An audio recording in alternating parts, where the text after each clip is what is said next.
Hello everybody, it's Fox Rose and welcome to my teaching circle for Litha. Without further ado, let's begin.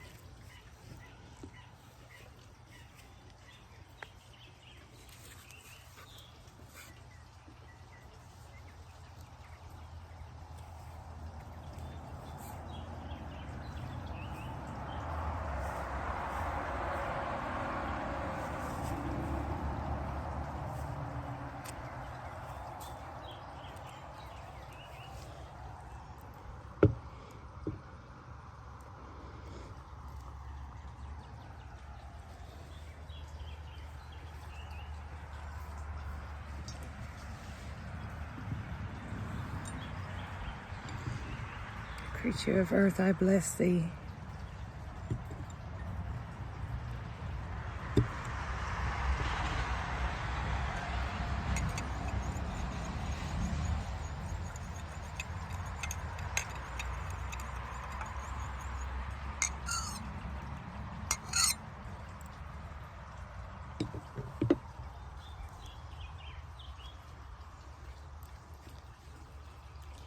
Creature of water and earth, please join us in cleansing and consecrating the circle.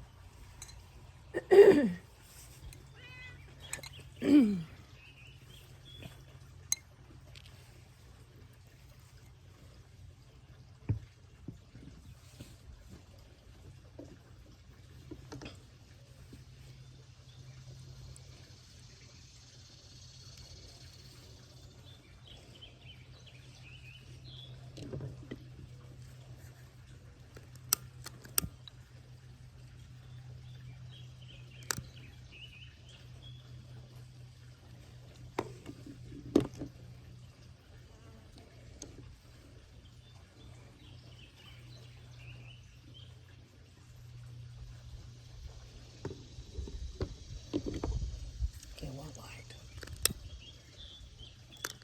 There we go, finally.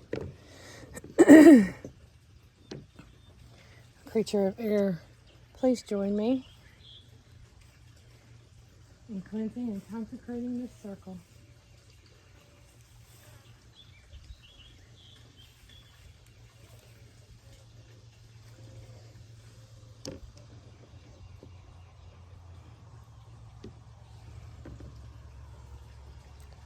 Creature of fire, please join me in aiding me in cleansing and consecrating this circle.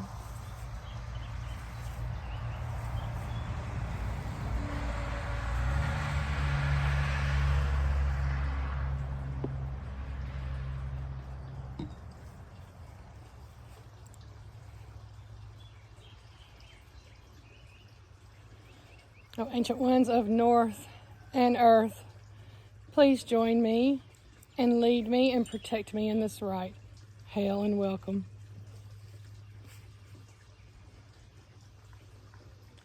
Oh, ancient ones of east and air, please join me, lead me, and protect me in this rite. Hail and welcome.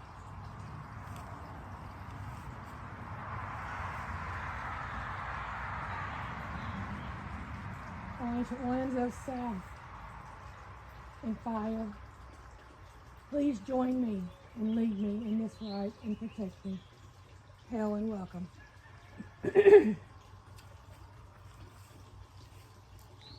Ancient ones of west and water, please join me and lead me and protect me in this rite. Hail and welcome.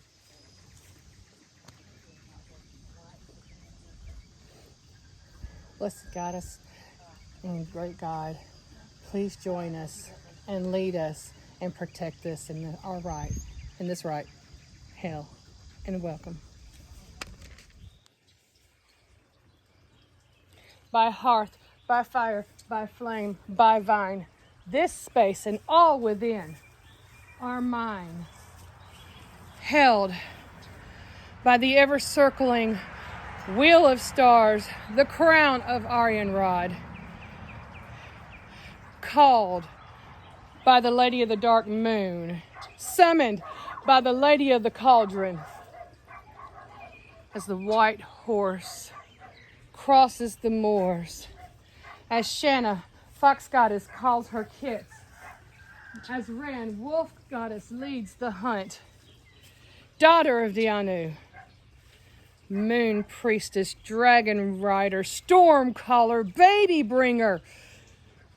She who walks the fields, the lady of the frozen silence. So be it.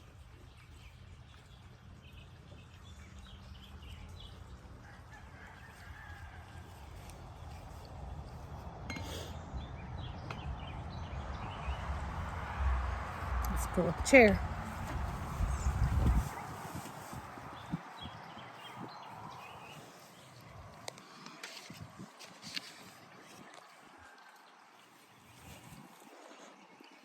Oh, I am so pasty, I'm going to get sunburned, but you know, hey, I decided to do this in the daytime, so who knows? Okay, so I brought out a different wheel this time to show you where we are. I kind of like this one better. It has cuter pictures. Well, the other one had cutesy pictures, but I like this one better.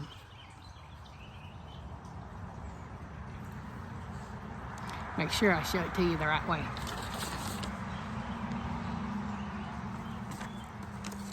Ha! Yeah, I found it. Okay.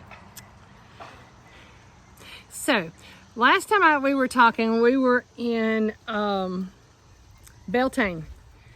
On this wheel, Beltane's right here. And as we're going around the wheel, we are now at Litha, the summer solstice, also known as midsummer. So the sun during Litha is at its highest and the day is at its longest. We greet the sun and honor him and beseech him to fight the darkness and make the land fertile again. This is perhaps one of the most, here you are, the most celebrated solstice, Sabbats, And at the height of joy, we must in all ways be aware of what lies ahead of us and at what lies behind us. Always changing, the ebb and flow. Litha is another Sabbath where we see the fight between, or not the fight between, but I guess the fight between the Holly King and the Oak King. The other one being Yule. The Oak King is the god of the waxing year, and the Oak King is the god of the waning year. Now we see this story in the White Goddess, the book of the White Goddess, and it's by Robert Graves. So here is the time where the Holly King kills the Oak King. Thus the Holly King ushers in the dark part of the year. And that's right, because starting now, each day is losing some daylight. We're losing it at a rate of about 3 minutes a day. We gain it at the winter solstice about the same rate of 3 minutes a day. So, the Holly King and Oak King, and I'm going to hit on that for just a minute, and then we're going to talk about what the rest of this is, is about. And the Holly King and Oak King. So the Oak King, as according to Robert Graves, the biblical story Samson and Delilah, the Oak King represents Samson, whereas Delilah represents the goddess of death in life. Now, if anybody grew up being Christian, you will remember the story of Samson and Delilah. He wasn't allowed to cut his hair. He wasn't allowed to shave.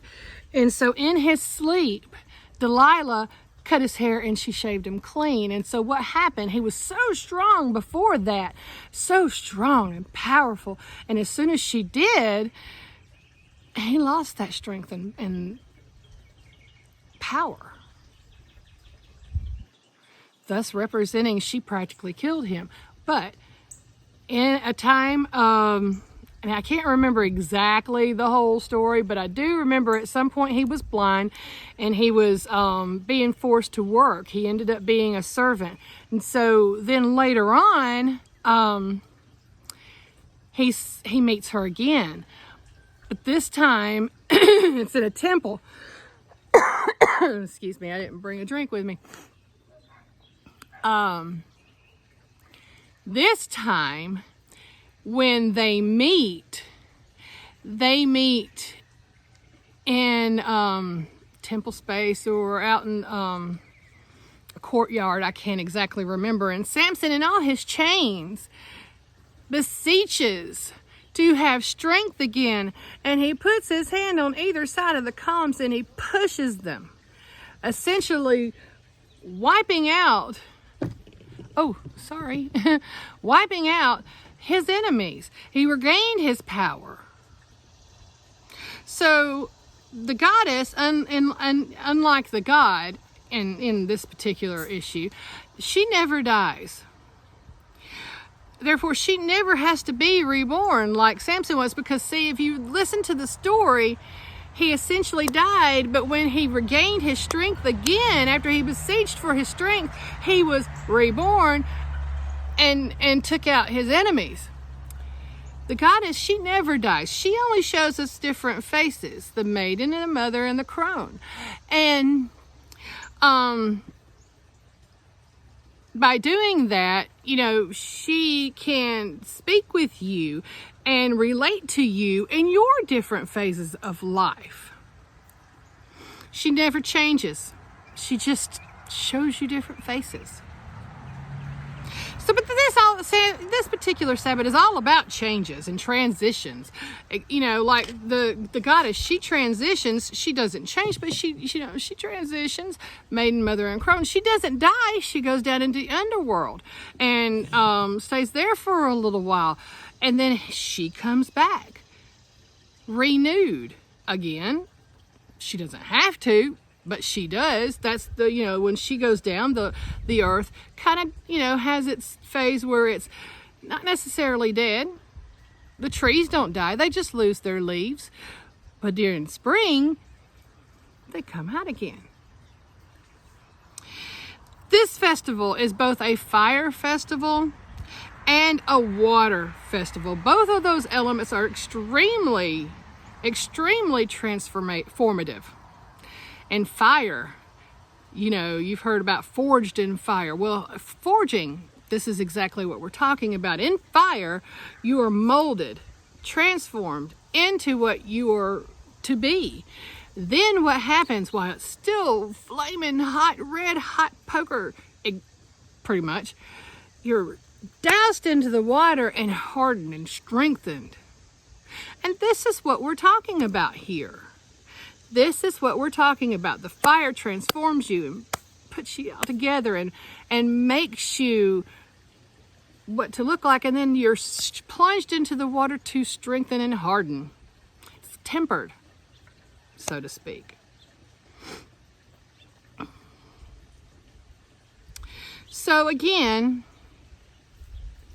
as we transition from the light to the dark part of the years, remember that this is only strengthening our faith and our beliefs. Okay? Again, we're in the light. Let's say the water is the dark. Just as a little symbol. The light has hammered us and forged us and made us who we are, and the dark solidifies that.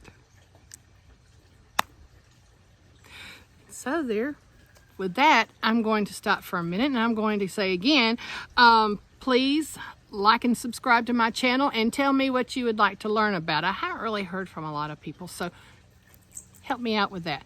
I am going to do some more witchy knowledge later on today, and after I get this video uploaded, my internet hates me, so it might take me a little bit. So, with that, I am going to close. I mean, Let's do this.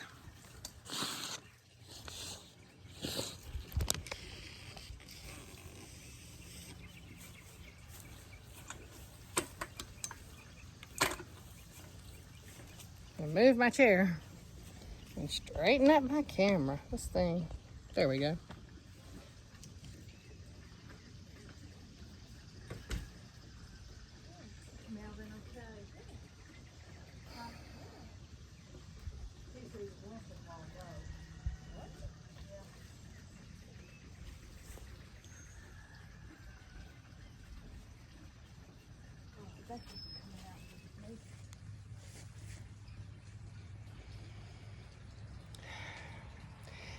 Great Goddess and great God, thank you for joining me in this rite. Go if you must, stay if you will. Hail and farewell.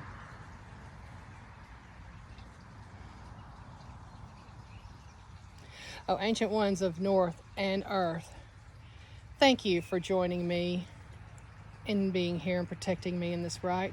Go if you must, stay if you will. Hail and farewell. Oh, ancient ones of west and water, thank you for joining me and being here and protecting me in this rite. Go if you must, stay if you will. Hail and farewell.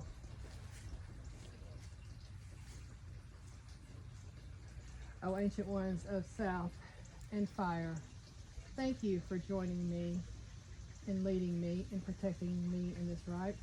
Go if you must, stay if you will. Hail and farewell.